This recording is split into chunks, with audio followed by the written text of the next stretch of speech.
Welcome. And we are in Parshat Toldot, and that's the story of Isaac, Rebekah, Jacob, and Esau.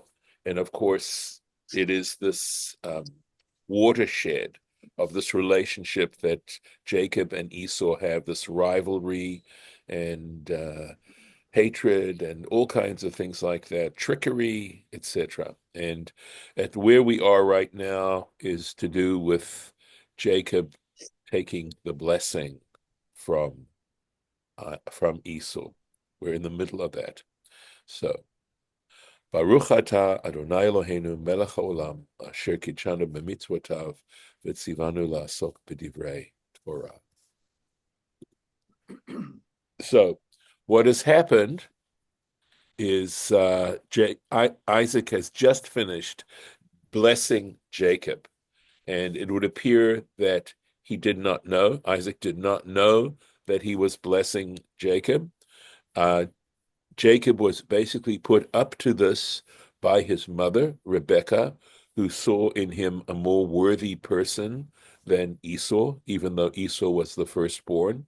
There are all kinds of ironies, beautiful, deep ironies in these stories. And now he's gone out. And that's what we're reading, verse 30.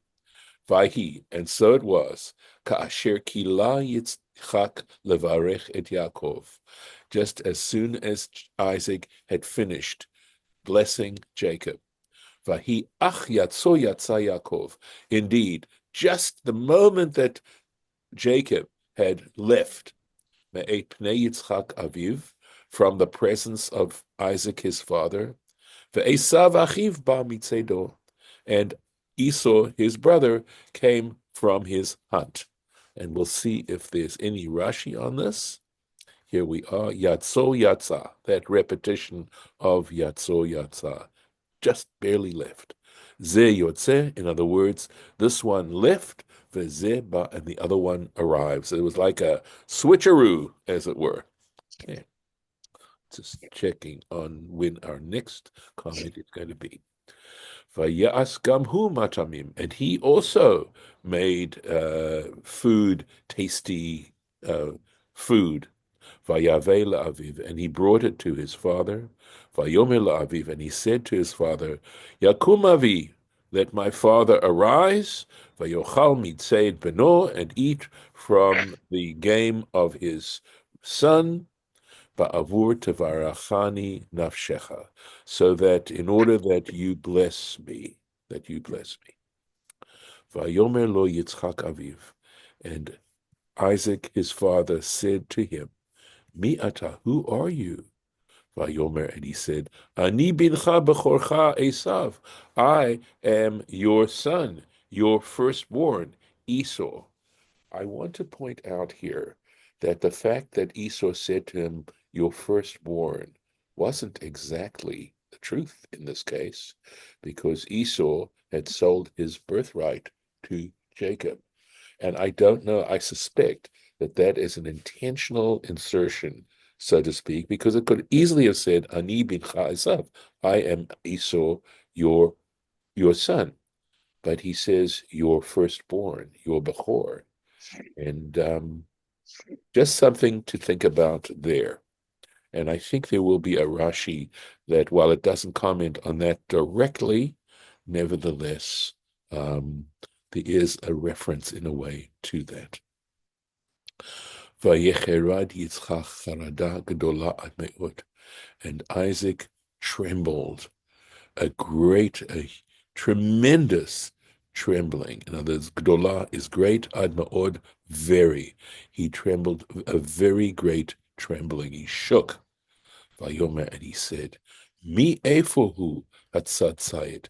Who then is the one who has hunted for game, vayaveli, and brought it to me, va'ochal mikol, and I ate of all of it, beterem tavor, before you came, va'avarachehu, and I blessed him, gam baruchie. And this additional statement is interesting. Indeed, he will be blessed.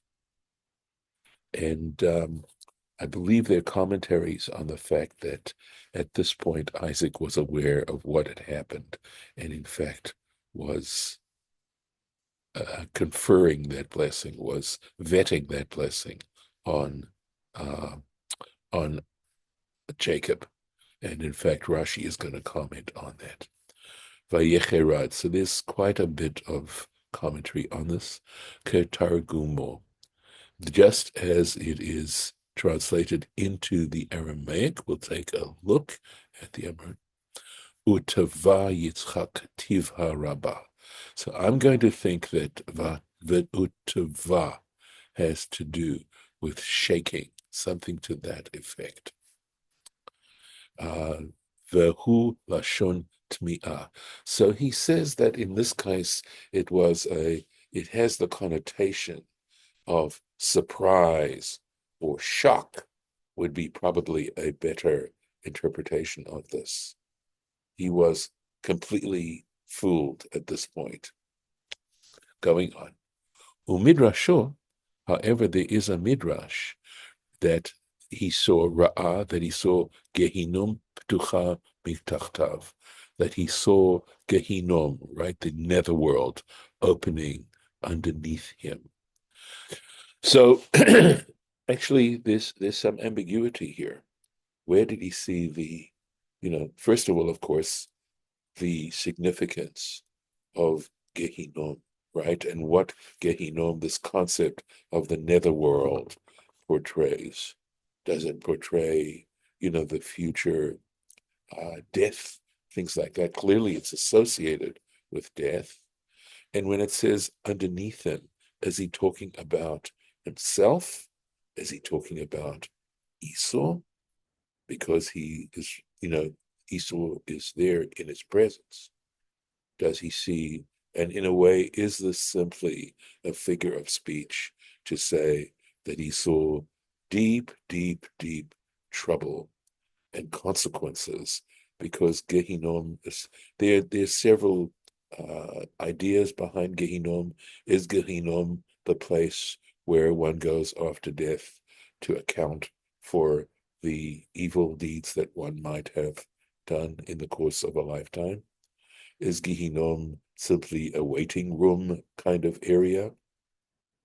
So I will say that here the context might well be that he sees consequences, that it is a powerful way of expressing Isaac's awareness, that this midrash is bringing out the awareness that Isaac had of the terrible, terrible consequences that were going to happen as a result of what had happened.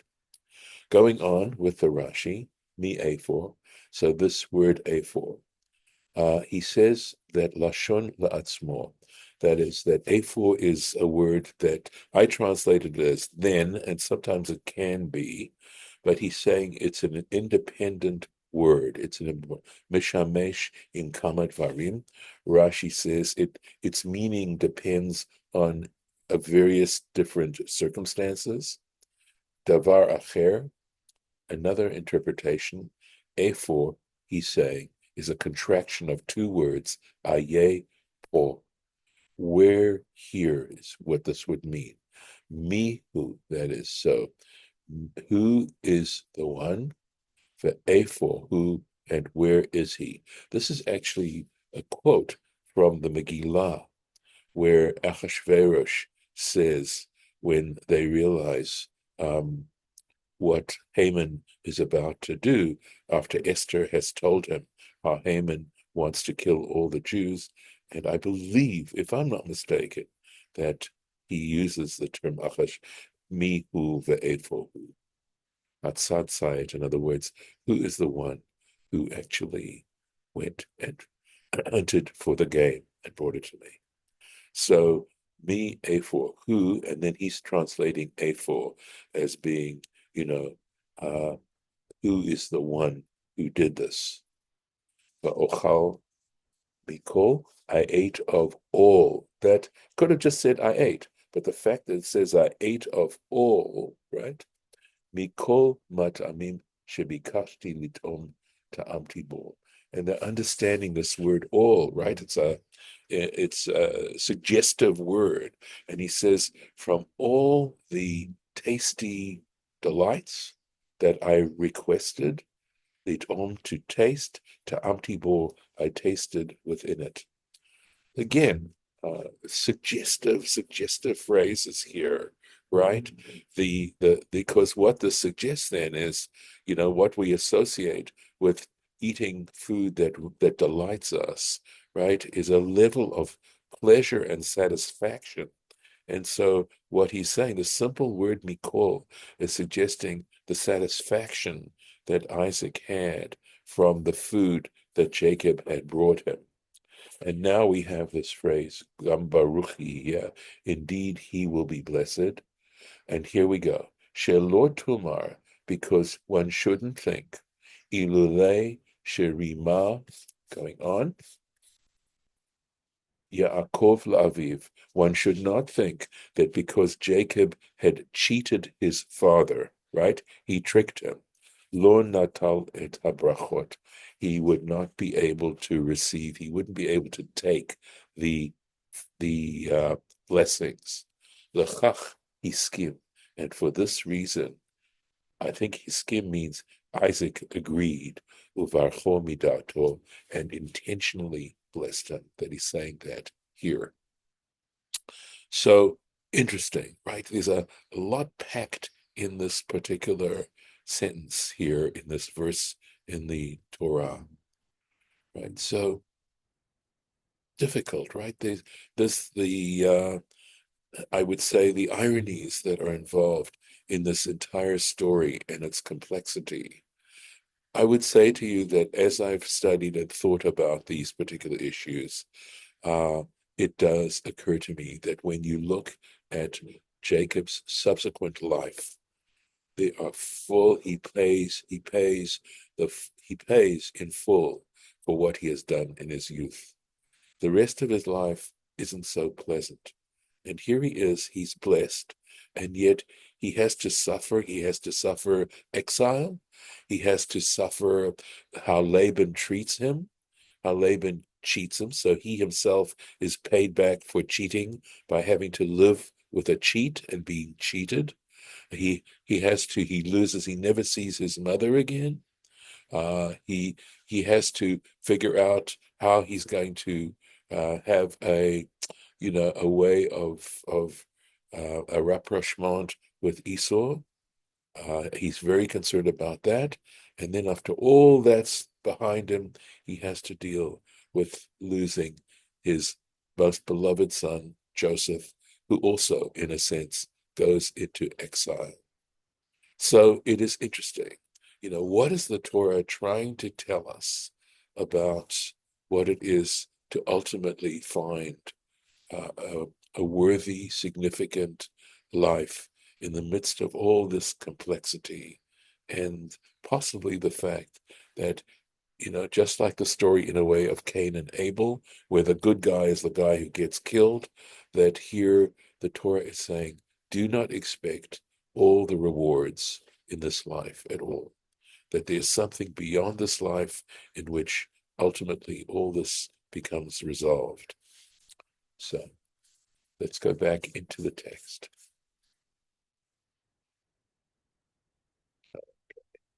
Here we are.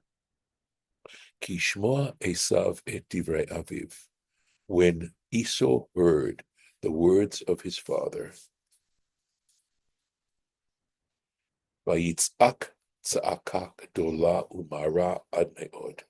He cried out a great and very bitter cry. Vayomer la'aviv, and he said to his father, Baracheni gam ani avi. Bless me too, my father. Let's see what we've got here. We do. And no Rashi on this yet.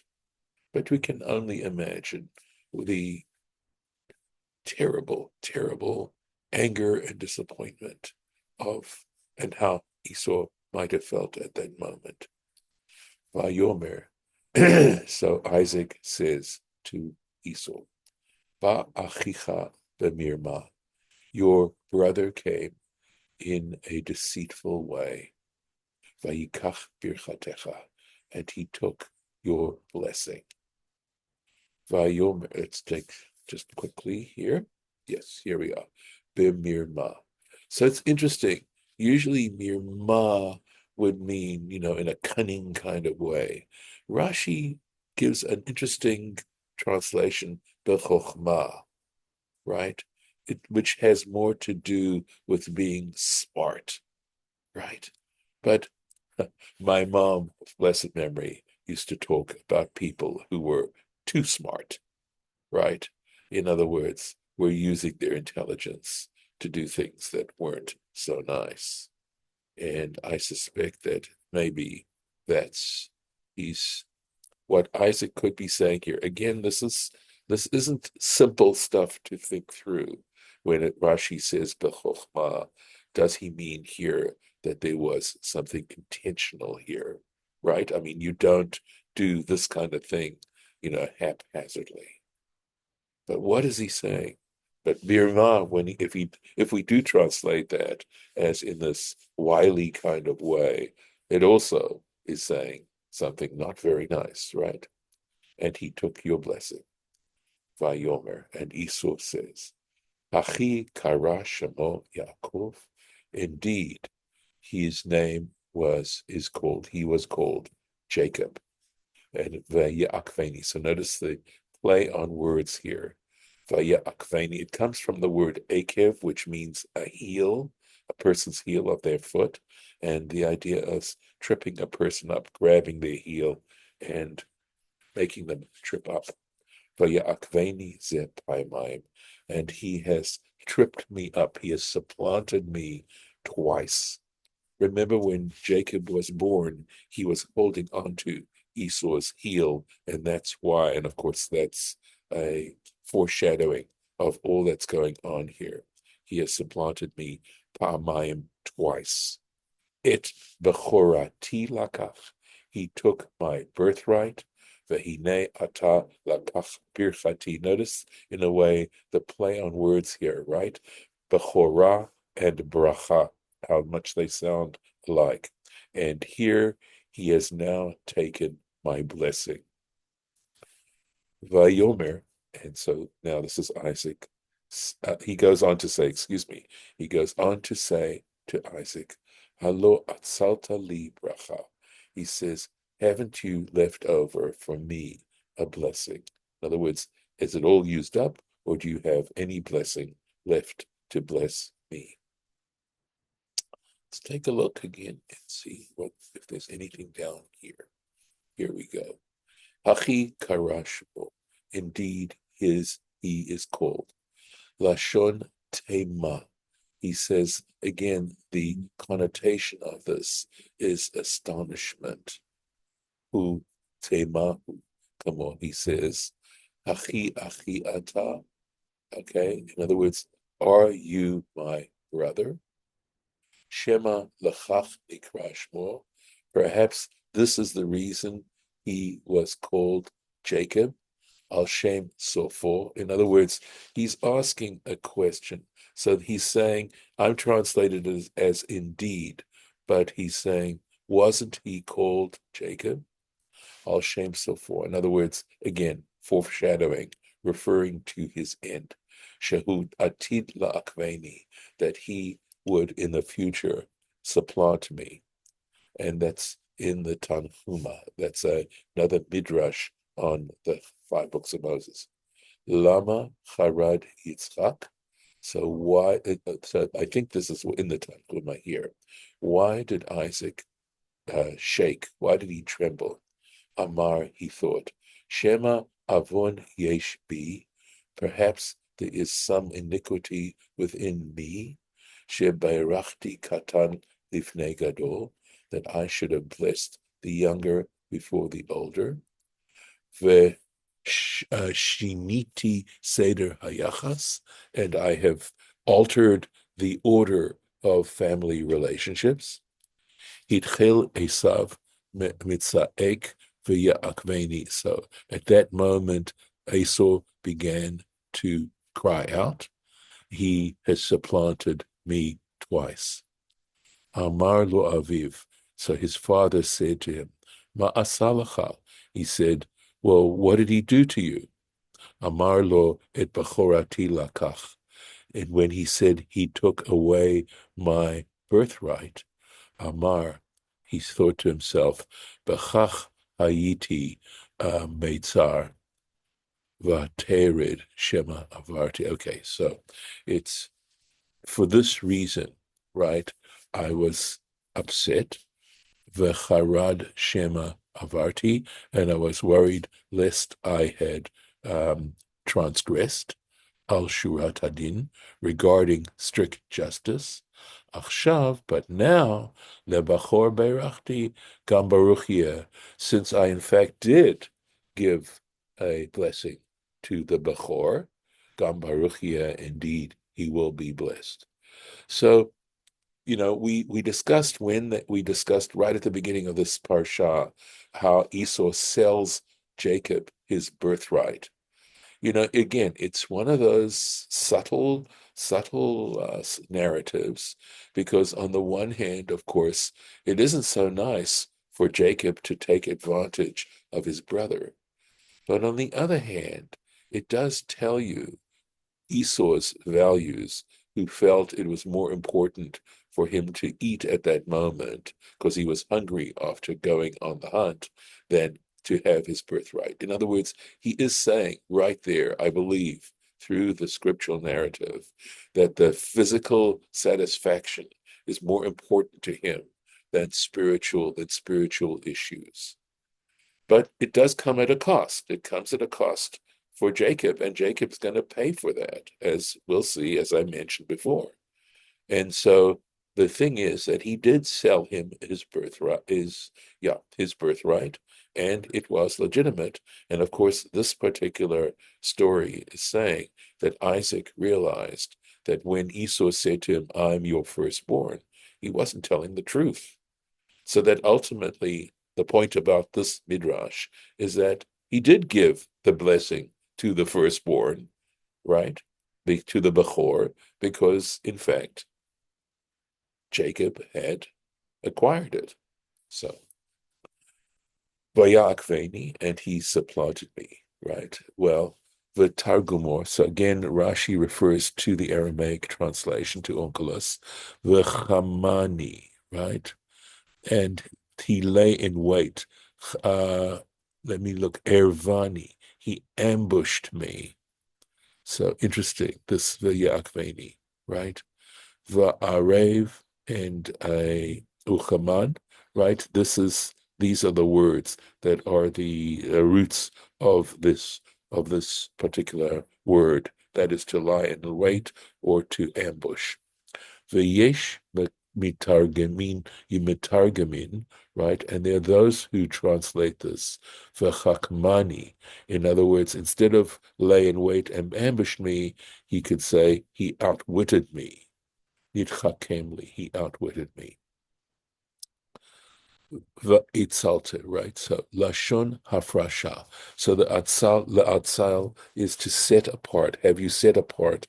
Kamo vayetzal, right? Vayatzel. These are statements made elsewhere, right? To mean that he has something left over by way of a blessing. And we will stop here for today. So let me do that. One moment. And let me just go ahead and stop the share. And any comments before we stop the recording? Okay, I'll stop the recording.